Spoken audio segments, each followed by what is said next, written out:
সীতা উদ্ধারকালে এক রাম নামেই ভক্ত হনুমান সাগর বন্ধন করলেন। নমস্কার, শ্রী শ্রী ঠাকুরের নাম প্রসাদ থেকে আজকের নিবেদন। দুষ্টুমতি লঙ্কাপতি হরে নিল সীতা সতী। লঙ্কাপুরীতে অশোক কাননে বন্দিনী রাজা নন্দিনী সীতা। উত্তাল সাগর পার হয়ে সীতাকে উদ্ধার করবেন রাম।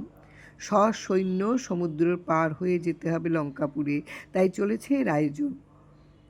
শ্রীরামচন্দ্র সহ সকলেই একের পর এক বিশাল বিশাল শিলা নিক্ষেপ করছেন সাগরে, কিন্তু দেখা যাচ্ছে রামচন্দ্র যেসব শিলা ফেলছেন তা সবই তলিয়ে যাচ্ছে অতল জলে।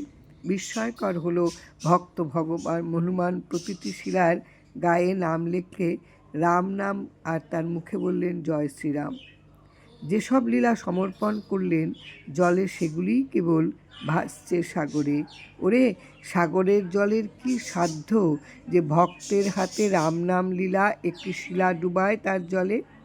উত্তাল সাগরের অতল শরীরে শিলা ভাসছে দেখে অবাক সকলে। প্রাণানন্দে ভক্তগণ গাইছেন, ওরে হরিনামের এমনই লীলা।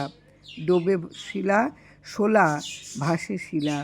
নামি স্বয়ং শ্রীরামচন্দ্রের পক্ষে যা সম্ভব হলো না, সেই রাম নাম নিয়েই ভক্তের পক্ষে তা অনায়াসে সম্ভব হলো। হরিনামের এমনই গুণ, করতে পারে যে কোনো অসাধ্য সাধন। প্রাণের শ্রীধর ঠাকুর তার সমগ্র লীলায় সকল অসাধ্য সাধনের নাম প্রসাদই বিলিয়ে গেলেন হৃদয়ে হৃদয়ে।